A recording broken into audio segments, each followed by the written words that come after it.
بسم الله الرحمن الرحيم.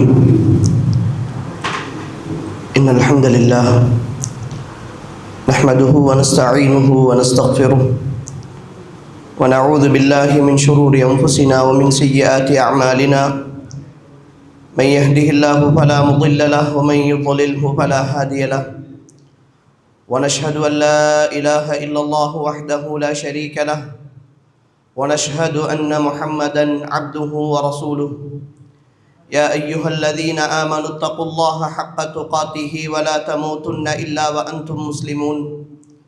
يا أيها الناس اتقوا ربكم الذي خلقكم من نفس واحدة وخلق منها زوجها وبث منهما رجالا كثيرا ونساء واتقوا الله الذي تساءلون به والأرحام إن الله كان عليكم رقيبا. يا أيها الذين آمنوا اتقوا الله وقولوا قولا سديدا يصلح لكم أعمالكم ويغفر لكم ذنوبكم ومن يطع الله ورسوله فقد فاز فوزا عظيما. فإن أصدق الحديث كتاب الله وخير الهدي هدي محمد صلى الله عليه وسلم وشر الأمور محدثاتها فإن كل محدثة بدعة وكل بدعة ضلالة وكل ضلالة في النار. أما بعد، فقد قال الله تبارك وتعالى في القرآن الكريم بعد أعوذ بالله من الشيطان الرجيم: قل إن الموت الذي تفرون منه فإنه ملاقيكم ثم تردون إلى عالم الغيب والشهادة فينبئكم بما كنتم تعملون. அளவற்ற அருளாளனும் நிகரற்ற அன்பாளனுமாகிய ஏக வல்லவன் அல்லாஹுக்கே புகழ் அனைத்தும். அல்ஹம்துலில்லாஹ். ஸலவாத்தும் சலாமும் சாந்தியும் சமாதானமும் சத்திய மார்க்கம் தீனுல் இஸ்லாத்தை ஏந்தி வந்த சன்மார்க்க போதகர் முஹம்மது ஸல்லல்லாஹு அலைஹி வஸல்லம் அவர்கள் மீதும் அவர்களுடைய தோழர்கள் குடும்பத்தார்கள் நம் அனைவர்கள் மீதும் என்றென்றும் உண்டாகட்டும் என்று அல்லாஹுவை வேண்டியவனாக அல்லாஹுடைய மாளிகையில் அவன் மார்க்கத்தை தெரிந்து கொள்ள வேண்டும் என்கிற நல்லெண்ணத்தோடு அமர்ந்திருக்கிற ஏக வல்லவனாகிய அல்லாஹுவின் நல்லடியார்களே, அருமை சகோதரிகளே, தாய்மார்களே, ரப்புல் ஆலமீனாகிய அல்லாஹ் நாம் எல்லாம் எந்த நோக்கத்திற்காக உட்கார்ந்திருக்கிறோமோ அந்த நோக்கத்தை நிறைவேற்றி தந்து வாழும் காலமெல்லாம் அவனுக்கு கட்டுப்பட்டு வாழ்ந்த நல்லவர்களாக வாழ்ந்து இந்த பூமியில் இருந்து விடைபெறுகிற பொழுதும் அவன் விரும்பக்கூடிய உண்மையான முஃமின்களாக, முத்தகீன்களாக, சாலிஹீன்களாக, சித்தீகீன்களாக, ஷுஹதாக்களாக வாழ்ந்து மரணிக்கக்கூடிய வாய்ப்பையும் பாக்கியத்தையும் அல்லாஹ் நம் அனைவருக்கும் தந்தருள்வானாக. அன்புக்குரிய சகோதரிகளே, இன்றைய தினம் நாம் மறந்து வாழுகிற மரணத்தின் பிடி என்கிற ஒரு தலைப்பு எங்களுக்கு தரப்பட்டிருக்கிறது. இந்த தலைப்பினூடாக புதிய விடயங்களை பற்றிய தகவல்களை சொல்லுவது நோக்கமல்ல, மாறாக ஃபதக்கிர் ஃபஇன்ன ذிக்ரா தன்ஃபஉல் முஃமினீன், நீங்கள் நினைவுபடுத்துங்கள், ஞாபகப்படுத்துங்கள், அந்த ஞாபகமூட்டல் இறை விசுவாசிகளுக்கு பயனளிக்கும் என்று அல்லாஹு தஆலா அவருடைய திருமறையில் கூறியதற்கிணங்க நானும் நீங்களும் என்னையும் உங்களையும் நிச்சயமாக வரவேற்க காத்திருக்கிற, என்னையும் உங்களையும் ஒரு நாள் அழைத்து செல்ல காத்திருக்கிற மரணத்திற்காக எந்த அளவு உளரீதியாகவும் வணக்க வழிபாடுகளூடாகவும் நாம் தயாராக இருக்கிறோம் என்கிற ஒரு கேள்வியை கேட்டு பார்க்கின்ற ஒரு சந்தர்ப்பமாக இந்த சந்தர்ப்பத்தை நாம் பயன்படுத்தி கொள்ளலாம் என்று கருதுகிறேன். அன்புக்குரிய சகோதரிகளே, மரணம் என்றாலே, மௌத்து என்றாலே, அந்த வார்த்தையை பற்றி பேசுவதற்கும் அதை உணர்ந்து பார்ப்பதற்கும் நாம் கொஞ்சம் பயப்படுகிறோம். ஒரு திருமண வீட்டில் மையத்தை பற்றி பேச முடியாது. எல்லோரும் குடும்பமாக சந்தோஷமாக இருக்கிற ஒரு சந்தர்ப்பத்தில் மௌத்தை பற்றி பேசினால் கோபம் வரும். கணவன் மனைவியாக சேர்ந்திருக்கிற பொழுதோ கணவனோ மனைவியோ என்றாவது ஒரு நாள் மௌத்தாகத்தானே வேண்டும், உங்களை விட்டும் பிரியத்தானே வேண்டும் என்று பேசினால், கணவன் பேசினால் மனைவிக்கு கோபம் வரும், மனைவி சொன்னால் கணவனுக்கு கோபம் வரும். இப்படி ஒவ்வொரு சந்தர்ப்பத்திலும் அதை பற்றி பேசுவதற்கும் நினைத்து பார்ப்பதற்கும் நாம் பயப்பட்டு கொண்டிருக்கிற ஒரு விஷயமாகத்தான் இந்த மரணம் என்று சொல்கிற ஒன்று இருக்கிறது. ஆனால் விரும்பியோ விரும்பாமலோ, ஏற்றுக்கொண்டோ ஏற்றுக்கொள்ளாமலோ நாம் இந்த உலகத்தை விட்டு ஒரு நாள் பிரிந்துதான் ஆக வேண்டும். இந்த உலகத்தின் சொந்தங்களை விட்டு ஒரு நாள் பிரிந்துதான் ஆக வேண்டும். நாங்கள் பாசமாக நேசிக்கிற கணவனை விட்டும், நாங்கள் அதிக அன்போடு இருக்கிற பிள்ளைகளை விட்டும், எங்களை மிக கவனமாக பார்த்து கொண்டிருக்கிற பெற்றோரை விட்டும், எங்களுடைய குடும்ப உறவுகள் எல்லாவற்றையும் விட்டும், இந்த உலகத்தில் நாம் வாழ்ந்து கொண்டிருக்கிற சுகம் அத்தனையை விட்டும், நாம் பார்த்து கொண்டிருக்கிற காட்சிகள் எல்லாவற்றை விட்டும் நாம் ஒரு நாள் விடைபெறத்தான் வேண்டும். அந்த விடைபெறுதல் நிச்சயமானது, சத்தியமானது. அதில் யாருக்கும் விதிவிலக்கு கிடையாது. யாரும் இந்த உலகத்தில் அதிலிருந்து விதிவிலக்கு அடைக்கப்பட்டவர்கள் கிடையாது, நபி ஈசா அலைஹிஸ்ஸலாம் அவர்களை தவிர. மற்ற எல்லோரும் இந்த பூமியில் மரணித்துத்தான் இருக்கிறார்கள். அல்லாஹு தஆலா அவனுடைய திருமறையில் சொல்லுகிற பொழுது, குல்லு நஃப்ஸின் தாயிகத்துல் மவுத், அந்த மரணம் என்று சொல்லுகிற ஒன்றை ஒவ்வொரு ஆத்மாவும் இந்த பூமியில் சுவைத்துத்தான் ஆக வேண்டும் என்று அல்லாஹு தஆலா சொல்கிறார். அது நான் விரும்பினாலும் விரும்பாவிட்டாலும் சரி, நான் பேசுவதை வெறுத்தாலும் வெறுக்காவிட்டாலும் சரி, அன்புக்குரிய சகோதரிகளே, அந்த மரணத்தை நாம் நிச்சயமாக சத்தியமாக சந்திக்கத்தான் போகிறோம். மரணத்தை சந்திக்கிற அந்த நொடி, மரணத்தை கண்ணெதிரே காணுகிற அந்த நேரம், இந்த உலகத்தின் எல்லாவற்றையும் நாம் இழந்துதான் ஆக வேண்டும். எதையும் கொண்டு போக முடியாது, யாரையும் கூட்டிக் கொண்டு போக முடியாது, யாரும் எங்களோடு உடன் இருக்க முடியாது. அப்படி ஒரு உலகத்திற்கு நாம் இந்த உலகத்தில் இருந்து விடை பெற்றுத்தான் ஆக வேண்டும். அந்த யதார்த்தத்தை நாம் கண்முன்னே கொண்டு வந்து பார்க்க வேண்டும். தன்னந்தனியாக, யாருமே இல்லாத, பேச்சு துணைக்கு எதுவும் இல்லாத, யாருடைய உதவியும் இல்லாத ஒரு இருட்டறையில் தன்னந்தனியாக நான் ஒரு நாள் முழுக்க தங்கி இருக்க வேண்டிய நிர்பந்தம் எனக்கு ஏற்பட்டால், உணவும் கிடையாது, குடிப்பதற்கு தண்ணீரும் கிடையாது, பார்ப்பதற்கெல்லாம் காரிலாக இருக்கிற எந்த ஒரு சொட்டு வெளிச்சமும் இல்லாத ஒரு இருட்டறையில் ஒரு நாள் முழுக்க என்னை போட்டு அடைத்து வைத்திருக்கிறார்கள் என்றால், அந்த நேரத்தில் என்னுடைய மனோநிலை எப்படி இருக்கும்? அப்படி என்னால் இருக்க முடியுமா? என்னுடைய சொந்த வீட்டிலே இருட்டறை என்று யோசிக்க வேண்டும். எங்களுடைய வீட்டில் யாருமே இல்லாமல், கணவன் வெளியிலே போயிருக்கிறார், பெற்றோர்கள் எங்கேயோ போயிருக்கிறார்கள், பிள்ளைகளை எல்லாம் வெளியிலே அனுப்பிவிட்டோம். தன்னந்தனியாக ஒரு நாள் முழுக்க 24 மணித்தியாலம் அந்த பெரிய வீட்டில் நாங்கள் தனிமையில் இருக்க முடியுமா? யாருமே இல்லாமல் தனிமையில் இருக்க முடியுமா? எவ்வளவு பயம் வரும், எவ்வளவு திடுக்கம் ஏற்படும். 1 மணி நேரம், 2 மணி நேரம், 3 மணி நேரம் இருப்போம், பகலிலே இருப்போம். இரவாகிவிட்டால் 8 மணியாகினால், 10 மணியாகினால், 12 மணியாகினால் கேட்கிற சத்தமெல்லாம் பயங்கரமாக இருக்கும், பார்க்கிற காட்சிகள் எல்லாம் வித்தியாசமாக இருக்கும். ஏதும் ஒன்றே கண்முன்னுக்கு அசைந்தால் கூட ஏதோ ஒன்று பெரிய ஒன்று எங்களுடைய விழுவதை போன்ற உணர்வு ஏற்படும். இப்படி மாறிப்போகிற இந்த சூழலில் இவை எல்லாவற்றையும் விட்டுவிட்டு, நாம் அனுபவிக்கிற எல்லா சுகங்களையும் விட்டுவிட்டு, தன்னந்தனியாக எந்த ஒரு அசைவும் இல்லாமல், யாரும் துணைக்கு இல்லாமல், ஒரு மண்ணறைக்குள், ஒரு கபருக்குழிக்குள் என்னையும் உங்களையும் கொண்டு போய் வைத்து, அதற்கு மேலே பலகையை வைத்து, அதற்கு மேலே மண்ணை அள்ளி கொட்டி மூடிவிட்டு எல்லோரும் திரும்பி வந்து விடுகிற ஒரு நாளை அன்புக்குரிய சகோதரிகளே கற்பனை செய்து பாருங்கள். எவ்வளவு பயங்கரமாக இருக்கும் அந்த நாள். அங்கு எந்த வெளிச்சமும் கிடையாது, எந்த துணையும் கிடையாது, யாரும் கூப்பிட்டாலும் பதில் சொல்வதற்கு வரமாட்டார்கள். அப்படி ஒரு தனிமையின் சிறையை, அப்படி ஒரு வாழ்க்கையின் கொடுமையை நாம் எல்லோரும் இந்த உலகத்தில் சந்திப்பதற்கு காத்திருக்கிறோம். குல்லு நஃப்ஸின் தாயிகத்துல் மவுத், ஒவ்வொரு ஆத்மாவும் அந்த மரணத்தை சந்தித்துத்தான் ஆக வேண்டும், சுவைத்துத்தான் ஆக வேண்டும் என்று அல்லாஹ் சொல்லுகிறார்.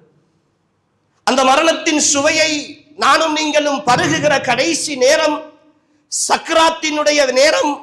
அன்புக்குரியவர்களே, இந்த உலகத்தில் யார் எந்த நிலையில் மௌத்தாகினாலும், அவர்கள் தண்ணீரில் மூழ்கி மௌத்தாகினாலும், வாகனங்களின் விபத்துகளில் மௌத்தாகினாலும், நஞ்சருந்தி மௌத்தாகினாலும், நோயாளிகளாக இருந்து மௌத்தாகினாலும், அது திடீர் மரணமாக இருந்தாலும், படுத்த படுக்கையிலே இருந்து அவர்கள் மௌத்தாகினாலும், இன்னலில் மௌத்தில சக்ராத், நிச்சயமாக அந்த மௌத்துக்கு சக்ராத் என்று சொல்லுகிற அந்த கடைசி கட்ட மரணத்தினுடைய வேதனை இருக்கிறது.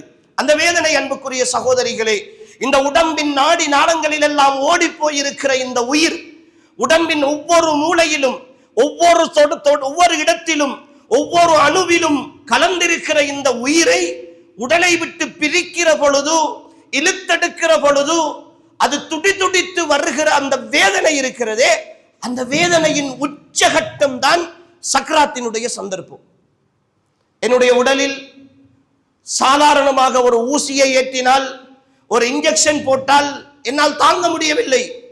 அதனுடைய வலி மிக கடுமையாக இருக்கிறது. ஏதோ ஒரு சின்ன காயம் ஏற்பட்டு விட்டால் அந்த காயத்தினூடாக நான் மிக அவதிப்படுகிறேன். ஆனால் இந்த உடலில் இருக்கிற ஒட்டுமொத்த உயிரும் அப்படியே கொஞ்சம் கொஞ்சமாக என் உடம்பில் இருந்து பிடுங்கப்படுகிற அந்த வேதனையின் உச்சகட்டத்தை நானும் நீங்களும் நிச்சயமாக ஒரு நாள் உணரத்தான் போகிறோம், அறிந்து கொள்ளத்தான் போகிறோம். இந்த உலகத்தில் எனக்கு ஒரு நோய் ஏற்படுகிற பொழுது என்னோடு பக்கத்தில் இருந்தவர்கள், என்னை வைத்தியசாலைக்கு அழைத்து சென்றவர்கள், எனக்கு மாத்திரை எடுத்து தந்தவர்கள், என்னை வைத்தியசாலையிலே அட்மிட் பண்ணி எனக்காக வேண்டி இரவு பகலாக உழைத்தவர்கள் எல்லாம் பக்கத்திலே இருப்பார்கள். என்னுடைய குடும்ப உறவுகள், நேசர்கள், தோழிகள் எல்லோரும் இருப்பார்கள். ஆனால் நான் அந்த கடைசி நேரத்தில் துடிக்கிற துடிப்பில் அவர்களால் எதுவும் செய்ய முடியாது. வெறுமனே பார்த்து கொண்டிருப்பார்கள். சக்ராத் என்று சொல்லிக் கொண்டிருப்பார்கள். ஏதோ சில வார்த்தைகளை ஆறுதலுக்காக சொல்லுவார்கள். என் கைகால்களை நிமிர்த்தி விடுவார்கள். அதை தாண்டி அவர்களால் எதுவும் செய்ய முடியாது. அப்படி ஒரு சூழ்நிலையையும் நானும் நீங்களும் இந்த பூமியில் சந்திக்கத்தான் போகிறோம். அது யதார்த்தம். எனவே மரணம் என்று சொல்லுகிற பொழுது அன்புக்குரிய சகோதரிகளே, ஏதோ திடீரென்று பள்ளிவாசலில் அறிவிக்கிற செய்தியை கேட்டுவிட்டு இன்னார் மௌத்தாகி விட்டார், அல்லது பேஸ்புக்கிலே வாட்ஸ்அப்பிலே வருகிற தகவல்களை பார்த்துவிட்டு இன்னார் மௌத்தாகி விட்டார், இன்னாலில்லா என்று கடந்து போகிற ஒரு விஷயம் அல்ல மரணம். அவர் மௌத்தாகி விட்டார் என்ற வார்த்தைக்கு பின்னால் இத்தனை வலிகள் இருக்கும், இத்தனை வேதனைகள் இருக்கும். அவர் சொந்தமாக அனுபவிக்கிற அத்தனை கஷ்டங்களும் அதற்குள்ளே இருக்கும். அன்புக்குரிய சகோதரிகளே, அவ்வளவையும் தாண்டித்தான் அந்த மௌத்தை ஒவ்வொரு சகோதரனும் சகோதரியும் இந்த பூமியில் சந்தித்துக் கொண்டிருக்கிறார்கள். அது நிச்சயமானது. அது யாருக்கும் விதிவிலக்கு இல்லாதது. இந்த சக்கராத்தினுடைய வேதனை என் தலைவர் முஹம்மது ஸல்லல்லாஹு அலைஹி வஸல்லம் இந்த உலகத்தில் வாழ்ந்த மனிதர்களில் புனிதராக இருந்தவர், வாழ்ந்த ஆத்மாக்களில் பரிசுத்தமானவராக இருந்தவர், அல்லாஹுவால் படைக்கப்பட்ட மனிதர்களில் அல்லாஹுவை மிக மிக பயப்படக்கூடிய, மிக அஞ்சக்கூடிய ஒரு மனிதராக இருந்தவர். அல்லாஹுவின் தூதர் ஸல்லல்லாஹு அலைஹி வஸல்லம் அவர்களின் கடைசி நேரம், அன்னை ஆயிஷாவினுடைய மடி மீது சாய்ந்து கொண்டிருக்கிற அந்த நேரம், அல்லாஹுவின் தூதருக்கு பக்கத்திலே ஒரு பாத்திரம் வைக்கப்பட்டிருக்கிறது. அந்த பாத்திரத்தில் தண்ணீர் இருக்கிறது. அல்லாஹுவின் தூதர் அந்த தண்ணீருக்குள் கையை விட்டு தன்னுடைய நெற்றியின் வியர்வையை துடைத்துக் கொண்டு தன்னுடைய முகத்தை தடவிக்கொண்டு சொல்லுகிறார்கள், இன்னலில் மௌத்தில சக்ராத், நிச்சயமாக மௌத்துக்கு சக்ராத் என்ற அந்த வேதனை இருக்கிறது, அந்த மரணத்தின் கடைசி கட்ட வேதனை இருக்கிறது என்று என் தலைவர் முஹம்மது ஸல்லல்லாஹு அலைஹி வஸல்லம் அவர்களே அந்த வேதனையினால் துடித்தார்கள் என்றால், இந்த பூமியில் மரணிக்கிற ஒவ்வொரு ஆத்மாவும் ஒவ்வொரு உயிரும் அன்புக்குரிய சகோதரிகளே அந்த வேதனையை சந்தித்துத்தான் ஆக வேண்டும். அடுத்த கட்டம் அன்புக்குரியவர்களே, இந்த மரணத்தை நானும் நீங்களும் தேடி போக வேண்டிய எந்த அவசியமும் கிடையாது. அதை மார்க்கம் விரும்பவும் இல்லை. தற்கொலை செய்து கொள்ளுதல், மரணத்தை எந்த சூழ்நிலைகளிலும் தேடி போய் வரவேற்றுக் கொள்வதை மார்க்கம் ஒருபோதும் விரும்பவில்லை. எந்த அளவுக்கென்றால் அல்லாஹுவின் தூதர் ஸல்லல்லாஹு அலைஹி வஸல்லம் அவர்கள் சொல்லுகிறார்கள், நீங்கள் நேரடியாக அல்லாஹ்விடத்தில் மௌத்தை கேட்டு பிரார்த்தனை செய்ய வேண்டாம். யா அல்லாஹ் என்னை மௌத்தாக்கி விடு, யா அல்லாஹ் இந்த பிரச்சனையில் இருந்து விடுதலை கொள்வதற்கு என்னை உலகத்தை விட்டு எடுத்து விடு, என்னை அழித்து விடு என்று அல்லாஹ்விடத்தில் நீங்கள் மௌத்தை நேரடியாக கேட்காதீர்கள். உங்களால் முடியாத சந்தர்ப்பத்தில், யா அல்லாஹ் என்னால் இந்த உலகத்தில் உயிர் வாழ்வது நலவு என்று நீ கருதினால் என்னை வாழவை, இல்லை என்றால் அதிலிருந்து நான் மரணிப்பதுதான் நலவு என்று நீ கருதினால் என்னை மௌத்தாக்கி விடு என்று அல்லாஹ்விடத்தில் கேளுங்கள் என்றுதான் ரசூல் ஸல்லல்லாஹு அலைஹி வஸல்லம் அவர்கள் சொன்னார்கள். எனவே மரணத்தை பிரார்த்தனைகளூடாகவும் தேடி போகக்கூடாது, மரணத்தை செயற்பாடுகளூடாகவும் தேடி போகக்கூடாது. ஆனால் அல்லாஹ் சொல்லுகிறான், குல் இன்னல் மௌத்தல்லதி தஃபிர்ரூன மின்ஹு ஃபஇன்னஹு முலாகீக்கும். எந்த மரணத்தை விட்டு நீங்கள் எல்லாம் விரண்டோடி கொண்டிருக்கிறீர்களோ, இது வேண்டாம் என்று வெறுத்துக் கொண்டிருக்கிறீர்களோ, என் வாழ்க்கையில் இது ஏற்பட்டால் என் பிள்ளைகளுடைய நிலைமை என்ன, என் கணவனுடைய நிலைமை என்ன, என் வீட்டினுடைய நிலைமை என்ன, என்னுடைய குடும்பத்தினுடைய சூழல் என்ன, என்னுடைய நிதி முகாமைத்துவத்தினுடைய நிலைமை என்ன, என்னுடைய தொழிலுடைய நிலைமை என்ன, இவையெல்லாம் அப்படியே இருக்கிற பொழுது கற்பனையே பண்ணி பார்க்க முடியாத நிலையில் என் மரணம் வந்துவிட்டால், அன்புக்குரியவர்களே, வந்துவிடக் கூடாது என்று நாம் வெறுத்துக் கொண்டிருக்கிற இந்த மரணம் நிச்சயமாக அது உங்களை வந்து சந்திக்கும் என்று அல்லாஹ் சொல்லுகிறார். நிச்சயமாக அது உங்களை வந்து சந்திக்கும் என்று அல்லாஹ் சொல்லுகிறார். அன்புக்குரிய சகோதரிகளே, இந்த பள்ளிவாசலுக்கு வந்திருக்கிறீர்கள், வீட்டிலே இருந்து ரெடியாகி வந்திருக்கிறீர்கள். ஆனால் பேசிக்கொண்டிருக்கிற எனக்கும் தெரியாது, நானும் என்னுடைய மனைவி பிள்ளைகளை விட்டுவிட்டு போய் வருகிறேன் என்ற வாசகத்தோடு தான் நானும் திரும்பி வந்திருக்கிறேன். எனக்காக அவர்கள் அங்கு காத்திருக்கிறார்கள். உங்களுக்காக உங்களுடைய வீடு காத்திருக்கிறது. சில நேரம் பிள்ளைகள் இருப்பார்கள், சில நேரம் கணவன் கடைக்கு போயிருப்பான், வெளியிலே போயிருப்பார், அவர் வருவார் என்ற எதிர்பார்ப்போடு நீங்கள் வந்திருப்பீர்கள். சில நேரம் இன்று விடுமுறை என்பதால் கணவன் வீட்டிலே கூட இருக்கலாம். எல்லாம் அப்படியே இருக்கிறது. எந்த ஒரு ஏற்பாடும் நீங்கள் செய்யவில்லை. ஆனால் பேசிக்கொண்டிருக்கிற எனக்கும் கேட்டுக்கொண்டிருக்கிற உங்களுக்கும் நாங்கள் போய் சேருவோம் என்கிற எந்த ஒரு நம்பிக்கையும் இல்லை. எந்த ஒரு நம்பிக்கையும் இல்லை. எந்த இடத்தில், எந்த நேரத்தில், எந்த சூழ்நிலையில், எப்படியான கட்டத்தில் இந்த மரணம் வந்து சேர வேண்டும் என்று விதியாக்கப்பட்டிருக்கிறதோ, தீர்மானிக்கப்பட்டிருக்கிறதோ, அது ஏற்பாடு செய்யப்பட்டிருக்கிறதோ, அதை இந்த உலகத்தில் தடுப்பவர்கள் யாரும் கிடையாது. யாருடைய விருப்பு வெறுப்புகளுக்கும் அது தாங்க மாட்டாது. அது வந்து சேரும். அல்லாஹ் அதை இன்னும் ஒரு வசனத்தில் தெளிவுபடுத்துகிற பொழுது, ஐனமா தகூனு யுத்ரிக்குமுல் மௌத்து வலவ் குந்தும் ஃபீ புரூஜின் முஷய்யதா. பலமாக கட்டப்பட்ட எல்லா விதமான பாதுகாப்பு ஏற்பாடுகளோடும் உள்ள ஒரு கோட்டைக்குள் போய் நீங்கள் ஒளிந்து கொண்டாலும் கூட உங்களை மரணம் வந்து சந்திக்கும் என்று அல்லாஹ் சொல்லுகிறார். மரணம் உங்களை வந்து சந்திக்கும். நான் பெரிய பெரிய டாக்டர்களிடத்திலே காட்டுகிறேன், உடம்பை நான் மெயின்டைன் பண்ணுகிறேன், நிறைய பத்தியங்களோடு இருக்கிறேன், நான் இதையெல்லாம் சாப்பிடாமல் தவிர்ந்து கொண்டிருக்கிறேன், இப்படியான ஆரோக்கியமான உணவுகளை மட்டும்தான் சாப்பிட்டுக் கொண்டிருக்கிறேன், நான் ஆர்கானிக் ஃபுட்டுகள் மட்டும்தான் நான் எடுத்துக் கொண்டிருக்கிறேன், எந்த ஒரு கலப்படமான உணவும் நான் சாப்பிடுவது கிடையாது, நான் இனிப்பு சாப்பிடுவது கிடையாது, உரைப்பு சாப்பிடுவது கிடையாது, நான் உப்பை குறைத்திருக்கிறேன், நான் உடற்பயிற்சி செய்கிறேன், நான் வைத்திய ஆலோசனை பிரகாரம் எல்லாவற்றையும் செய்து கொண்டிருக்கிறேன், வேளா வேளைக்கு நான் குளிசை போட்டுக் கொண்டிருக்கிறேன் என்று எந்த ஒரு காரணத்தை சொல்லிக் கொண்டிருந்தாலும், அன்புக்குரியவர்களே, உங்களுடைய உடல் 100% 100% மருத்துவ அறிக்கையின்படி எந்த ஒரு குறைபாடும் இல்லாத ஆரோக்கியமான உடல் என்று உங்களுக்கு சான்றிதழ் தரப்பட்டிருந்தாலும் கூட உங்களுடைய தவணை வந்துவிட்டால், ஒலிகுல்லி உம்மத்தின் அஜல், ஒவ்வொரு சமுதாயத்திற்கும் ஒரு தவணை இருக்கிறது, ஒவ்வொரு ஆத்மாவுக்கும் ஒரு தவணை இருக்கிறது. ஃபஇதா ஜாஅ அஜலுஹும் லா யஸ்தஅখিরூன ஸாஅத்தன் வலா யஸ்தக்திமூன். அந்த தவணை வந்துவிட்டால் அவர்கள் ஒரு வினாடியேனும் பிற்படுத்தப்படவும் மாட்டார்கள், ஒரு வினாடியேனும் முற்படுத்தப்படவும் மாட்டார்கள். இதுவரைக்கும் நான் வாழ்ந்து கொண்டிருப்பது என் ஆரோக்கியத்தின் மூலமாக அல்ல. இதுவரைக்கும் நான் வாழ்ந்து கொண்டிருப்பது நான் சாப்பிடுகின்ற சாப்பாட்டின் மூலமாக அல்ல, நான் செய்கிற உடற்பயிற்சியின் மூலமாக அல்ல, என்னுடைய உடம்பை நான் மெயின்டைன் பண்ணி கொண்டிருக்கிறேன் என்கிற காரணத்தினால் அல்ல, நான் காலையிலே எழும்பி வாக்கிங் போகிறேன், மாலையாகினால் நான் இப்படி செய்கிறேன், நான் எண்ணெய் உணவுகளை தவிர்த்து கொள்ளுகிறேன் என்கிற காரணத்தினால் அல்ல, நான் மகிழ்ச்சியாக இருக்கிறேன் என்ற காரணத்தினால் அல்ல. நான் வாழ்ந்து கொண்டிருப்பதற்கு ஒரே ஒரு காரணம், இந்த நிமிடம் வரைக்கும் என்னுடைய தவணை வரவில்லை, இந்த நிமிடம் வரைக்கும் என்னுடைய தவணை வரவில்லை. குல் யதவஃபாக்கும் மலக்குல் மௌத் அல்லதி வக்கில பிக்கும். அல்லாஹ் தெளிவாக சொல்லிவிட்டான், ஒரு மலக்குல் மௌத், மௌத்துடைய வானவரை அல்லாஹ் எனக்கும் உங்களுக்கும் சாட்டி இருக்கிறார். அவருக்கு ஒரே ஒரு வேலைதான், அந்த வானவருக்கு ஒரே ஒரு வேலைதான். அவருடைய வேலை முழுக்க எனக்கும் உங்களுக்குமான நேரத்தை தனித்தனியாக அல்லாஹ் அதை சாட்டி இருக்கிறான். அவர் பார்த்து கொண்டிருக்கிறார். அவர் அவருடைய தவணையை பார்த்து கொண்டிருப்பது மட்டும்தான் அவருடைய வேலை.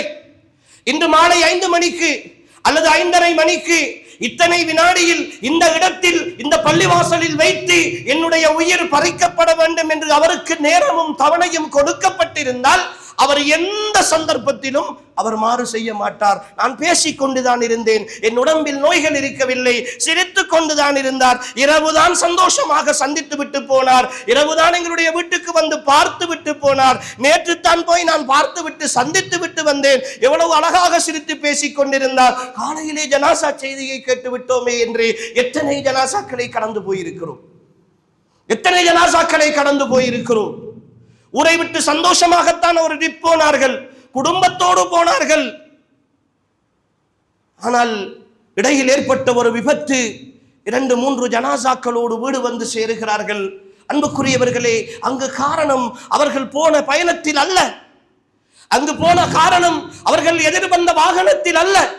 பிரச்சினை குல் யதவஃபாக்கும் மலக்குல் மௌத்தில் லதி வுக்கில பிக்கும், அவர்களுக்கென்று சாட்டப்பட்ட மலக்கு அந்த நேரத்தை கண்டுபிடித்தார். நேரத்தை கண்டுபிடித்ததனுடைய விளைவு தவணை வந்தது. அவர்கள் போக வேண்டிய நேரம், புறப்படுங்கள் என்று சொன்னால் இந்த பூமியில் தங்க முடியாது சகோதரிகளே. அந்த அழைப்பு வந்துவிட்டால் இந்த பூமியில் தங்கவே முடியாது. அந்த அழைப்புக்கு பதில் சொல்லாமல் யாரும் இந்த பூமியில் இருக்க முடியாது. இங்க இருக்கிற ஒரே ஒரு கேள்வி அன்புக்குரியவர்களே, இது யதார்த்தமானது, இது நம்பிக்கைக்குரியது. எத்தனையோ மரண செய்திகளை கேள்விப்படுகிறோமே. அண்மை காலமாக நான் நினைக்கிறேன் இந்த ஏப்ரல் மாதம் முழுக்க வந்த செய்திகளில் சுமார் 90% செய்திகள் இளவயது மரணங்கள். ஒவ்வொரு மாதமும் வந்து கொண்டிருக்கிறது. கடந்த வாரம் 2-3 நாட்களுக்கு முன்னர் ஒரு மருத்துவ கல்லூரியிலே அல்லது ஒரு யூனிவர்சிட்டியிலே, ரஜரட்ட யூனிவர்சிட்டி என்று நினைக்கிறேன், அங்கு மெடிசின் 2ஆம் வகுப்பு தரத்திலே 2வது வருடத்திலே படித்துக் கொண்டிருக்கிற ஒரு சாய்ந்தமருதை சேர்ந்த கிழக்கு மாகாணத்தை சேர்ந்த ஒரு மாணவி மௌத்தாகி இருந்தார். அதற்கு முன்னர் எத்தனையோ பல்கலைக்கழக மாணவர்களுடைய தகவல்கள். கடந்த சித்திரை விடுமுறையில் மாத்திரம் சுமார் அந்த 4 நாட்களில் மாத்திரம் 80 பேர் நாடளாவிய ரீதியிலே விபத்துக்களால் மரணித்திருக்கிறார்கள். 60க்கு மேற்பட்டவர்கள் தண்ணீரிலே தாண்டு மரணித்திருக்கிறார்கள் என்று அறிக்கைகள் எங்களுக்கு சொல்லிக் கொண்டிருக்கின்றன. இதிலே முஸ்லிம்களும் அடங்குவார்கள், முஸ்லிம் அல்லாதவர்களும் அடங்குவார்கள். இங்கு அது பிரச்சனை அல்ல. அன்புக்குரிய சகோதரிகளே, இங்கு நாம் சிந்தித்து பார்க்க வேண்டிய விஷயம், ஒரு மருத்துவ மாணவி எதிர்காலத்தில் டாக்டராக வந்து அந்த சமூகத்திற்கு பணியாற்றுவார் என்கிற பெரும் எதிர்பார்ப்பு. அந்த குடும்பம் அந்த பிள்ளையை படிப்பிப்பதற்காக என்ன பாடுபட்டிருப்பார்கள். அந்த பிள்ளை தான் பயோ படிக்க வேண்டும், தான் ஓயலிலே இப்படி பாஸ் ஆக வேண்டும், ஏழிலே இந்த துறையை தெரிவு செய்ய வேண்டும், அந்த துறையை தெரிவு செய்து அதிலே நான் முன்னேற வேண்டும் என்று அதிலே எக்ஸாம் எழுதி அந்த பயோவிலே பாஸ் ஆகி அவள் யூனிவர்சிட்டிக்கு போகிற பொழுது எத்தனை கனவுகளும் ஆசைகளும் இருந்திருக்கும், எத்தனை எதிர்பார்ப்புகள் இருந்திருக்கும். அந்த பெற்றோர்கள் எப்படியெல்லாம் கனவு கண்டிருப்பார்கள். அந்த பிள்ளையை வாழ வைக்க வேண்டும் என்பதில் எத்தனை ஆசைகளும் எத்தனை உணர்வுகளும் அவர்களுக்கு இருந்திருக்கும். ஆனால் ஒற்றை வார்த்தை மவுத் எல்லாவற்றையும் உடைத்து விட்டது சகோதரிகள், எல்லாவற்றையும் உடைத்து விட்டது. கடந்த 4-5 மாதங்களுக்கு முன்னர் எங்களுடைய ஊரை சேர்ந்த ஒரு சகோதரர், அவரும் ஒரு டாக்டர், இறுதி வருடத்திலே படித்துக் கொண்டிருந்த ஒரு மாணவர், வைத்தியத்துறையிலே இறுதி வருடத்திலே படித்துக் கொண்டிருக்கிறார். இன்னும் 4-5 மாதங்களில் நான் நினைக்கிறேன் அவர் உயிரோடு இருந்திருந்தால் இந்த வருடத்திற்குள் அவர் ஒரு வைத்தியராக வெளியேறி இருப்பார். யூனிவர்சிட்டிக்கு போய் வருகிற பாதையில் ஏற்பட்ட ஒரு விபத்து, அந்த இடத்திலே அவர் மரணித்து போனார். திருமணம் முடித்து ஒரு குழந்தை இருக்கிறது. நான் நினைக்கிறேன் ஒரு 6 மாதத்திற்குட்பட்ட ஒரு குழந்தை இருக்கிறது. புதுமண தம்பதிகள், வாழ்க்கையை அனுபவிக்கவில்லை, குடும்ப வாழ்க்கையின் ஆரம்பம், இன்னும் ஒரு கட்டம் அவருடைய தொழில் வாழ்க்கையின் நிறைய கனவுகள், ஆசைகள். எப்படி இருந்திருக்கும் அன்புக்குரிய சகோதரிகளே இந்த இழப்புகள் எல்லாம்? எப்படி அல்லாஹ் அவர்கள் இந்த பெற்றோர்களுக்கு ஆறுதலை கொடுக்க வேண்டும்? எப்படியான இழப்புகள் இந்த இழப்புகள்? இந்த சமூகத்தில் எவ்வளவோ எதிர்பார்ப்புகளோடும் கனவுகளோடும் ஒரு வைத்தியர் உருவாகுவது என்றால், ஒரு டாக்டர் உருவாகுவது என்றால் அவ்வளவு சாதாரணமான விஷயம் அல்லவே. எத்தனை செலவுகளை அவர்கள் செலவழிக்கிறார்கள். வெறும் பொருளாதார செலவு மட்டுமல்ல, அவர்களுடைய நேரம், அவர்களுடைய கல்வி, அவர்களுடைய சிந்தனை, அதற்கு பின்னால் அவர்கள் ஓடுகிற ஓட்டம் அத்தனை விஷயங்களும் வாழ்க்கையின் ஒட்டுமொத்தமாக அர்ப்பணமாகத்தான் ஒரு வைத்தியத்துறையிலே கல்வி கற்கின்ற ஒரு மாணவனோ மாணவியோ தன்னை தியாகம் செய்து ஒரு வைத்தியராக இந்த சமூகத்திற்கு வருகிறார்கள். வருகிற இடைவெளியில் அவர்களுடைய ஒரே ஒரு காரணம் தான், நான் ஆரம்பத்திலே சொன்னதை போல, அவர்களுடைய தவணை வந்து விட்டது. அந்த தவணை அல்லாஹ் முடித்து கொண்டான். அல்லாஹ் அவனின்பால் வைத்திருக்கிற, அவனுடைய அறிவில் மாத்திரம் தங்கி இருக்கிற 5 விடயங்களை பற்றி குர்ஆனில் சொல்லுகிறான். இன்னல்லாஹ இன்தஹு இல்முஸ் ஸாஅ வ யுனஸ்ஸிலுல் கைஸ் வ யஅலமு மா ஃபில் அர்ஹாம் வ மா தத்ரி நஃப்ஸும் பிஅய்யி வ மா தத்ரி நஃப்ஸும் மாதா தக்ஸிபு கதா வ மா தத்ரி நஃப்ஸுன் பிஅய்யி அர்தின் தமூத். 5 விடயங்கள். மறுமையினுடைய அறிவு அல்லாஹ்விடத்தில் தான் இருக்கிறது. அது வேறு யாருக்கும் இந்த உலகத்தில் அல்லாஹ் அந்த அறிவை கொடுக்கவில்லை. இன்னல்லாஹ இன்தஹு இல்முஸ் ஸாஅ. இரண்டாவது வயுனஸ்ஸிலுல் கைஸ், எந்த இடத்தில் எந்த நேரத்தில் எந்த அளவுக்கு மழை பெய்யும் என்கிற அறிவு அல்லாஹ்விடத்தில் மட்டும்தான் இருக்கிறது. வயஅலமு மா ஃபில் அர்ஹாம், கற்பத்திலே தரிக்கிற குழந்தை அது ஆனா பெண்ணா என்பதில் ஆரம்பித்து அந்த பிள்ளை சீதேவியா மூதேவியா என்கிற வரைக்குமான அந்த பிள்ளையினுடைய A to Z அறிவு அல்லாஹ்விடத்தில் மட்டும்தான் இருக்கிறது. அடுத்து 4வது விஷயம், ஒரு ஆத்மா நாளைய தினம் அதற்கு என்ன நடக்கும் என்கிற அறிவு. இதோ நான் பேசிக் கொண்டிருக்கிறேன், நீங்கள் உட்கார்ந்து இருக்கிறீர்கள். நாளை சனிக்கிழமை லீவு நாள், எல்லோரும் வீட்டிலே இருப்போம். இன்னென்ன விஷயங்களை செய்ய வேண்டும் என்று நாம் ஒரு பிளான் பண்ணி இருப்போம். ஆனால் மேலிடத்தில் ஒரு பிளான் இருக்கும், ஒரு திட்டமிடல் இருக்கும். அந்த திட்டமிடல் என்ன? என்னுடைய வாழ்க்கையிலும் உங்களுடைய வாழ்க்கையிலும் என்ன நாளை நடக்க போகிறது, அது அல்லாஹ்வை தவிர வேறு யாருக்கும் தெரியாது. வமா தத்ரி நஃப்ஸும் பிஅய்யி அர்தின் தமூத். 5வது விஷயம், ஒரு ஆத்மா எந்த இடத்தில் எந்த நேரத்தில் எந்த சூழ்நிலையில் எப்படியான சந்தர்ப்பத்தில் அது மௌத்தாகும் என்கிற விஷயத்தையும் அல்லாஹ்வை தவிர வேறு யாருக்கும் தெரியாது. எந்த உத்தரவாதமும் யாருக்கும் கிடையாது. சகோதரிகளே, புரிந்து கொள்ளுங்கள். படுத்த படுக்கையாக கிடந்து இனி இவர் எழும்ப மாட்டார் என்று சொல்லி, சக்ராத் என்று சொல்லி 4 பேர் வந்து பார்த்து கொண்டு போய், அதற்கு பிறகு குர்ஆன் ஓதுகிறார்கள் என்று சொல்லி, கலிமா சொல்லி கொடுக்கிறார்கள் என்றெல்லாம் சொல்லி மௌத்தாகிற மரணங்கள் எல்லாம் ஒரு காலத்தில் இருந்திருக்கலாம். இப்போது அப்படி அல்ல. இரவு என்னோடு போன் பேசியவர் காலையிலே ஜனாசாவாக அவர் அடக்கம் செய்யப்படுகிறார் என்கிற செய்தி. நிறைய ஜனாசாக்களுக்கு அன்புக்குரியவர்கள் எந்த அளவுக்கு என்றால், அடக்கம் செய்யப்பட்டதற்கு பிறகுதான் அல்லது மௌத்தாகி 2-3 நாட்களுக்கு பிறகுதான் என்று இவர் மௌத்தாகி விட்டார் என்ற செய்தியே கேள்விப்படுகிற அளவுக்கு ஜனாசாக்கள் வேக வேகமாக போய்கொண்டிருக்கின்றன. நானும் நீங்களும் வாழ்ந்து கொண்டிருக்கிறோம். நினைத்து விடக்கூடாது ஏதோ ஒரு ஒப்பந்தத்தில் வந்து இன்னும் ஒரு 5-10 வருடங்கள் வாழலாம் என்கிற உறுதியோடு இருக்கிறோம் என்று நினைத்து விடக்கூடாது. தவணை வரவில்லை, காலக்கெடு முடியவில்லை, இன்னும் எனக்கும் உங்களுக்கும் எக்ஸ்பயர் டேட் வரவில்லை. வந்துவிட்டால் இந்த உலகத்தில் தடுப்பவர்கள் யாரும் கிடையாது. அன்புக்குரிய சகோதரிகளே, இப்பொழுது நானும் நீங்களும் உணர்ந்து பார்க்க வேண்டியது, ஒருவேளை இந்த இடத்திலிருந்து எழும்புவதற்கு முன்னால், இந்த இடத்திலிருந்து நான் என்னுடைய உரையை நிறைவு செய்வதற்கு முன்னால் மலக்குல் மௌத் என்னை நோக்கி அழைப்பு விடுத்தால், வந்துவிடு என்று சொல்லிவிட்டால், ஆத்மாவே இந்த உடம்பை விட்டு வெளியேறு என்று சொல்லிவிட்டால் என்னுடைய நிலைமை என்ன?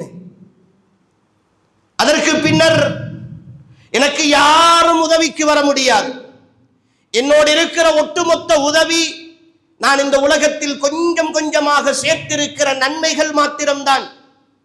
நான் ஓதிய குர்ஆன், நான் கொடுத்த தர்மம், நான் சேர்ந்து நடந்த உறவுகள், நான் என்னோடு இருந்த அல்லாஹுக்காக தொழுத தொழுகைகள், அல்லாஹுக்காக நோற்ற நோன்புகள், நான் இன்னொரு நல்ல காரியங்கள் புண்ணியங்கள் என்று எவையெல்லாம் செய்திருக்கிறேனோ அவை மாத்திரம்தான் எனக்கு துணையாக வரப்போகின்றன.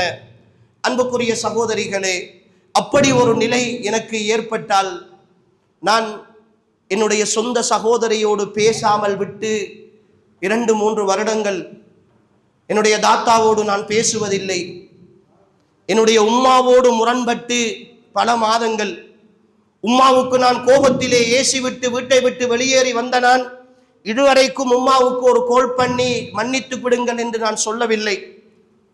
என்னுடைய வாப்பாவோடு ஒரு கொடுக்கல் வாங்கல் பிரச்சினை, அல்லது சகோதரர்களுக்கு ஏதாவது செய்து விட்டார் என்கிற விஷயம், அல்லது என் கணவனுக்கு ஏதாவது ஒன்று செய்யவில்லை என்பதற்காக நான் முரண்பட்டு 4 வார்த்தை கொஞ்சம் உரத்து பேசிவிட்டேன். இதுவரைக்கும் என் தந்தையிடத்தில் மன்னிப்பு கேட்க வேண்டும், அவரை போய் பார்க்க வேண்டும், அவரோடு பேச வேண்டும், கட்டி அணைக்க வேண்டும், முத்தமிட வேண்டும் என்கிற எந்த உணர்வும் எந்த ஒரு கசிவும் என்னுடைய உள்ளத்தில் இன்னும் ஏற்படவில்லை.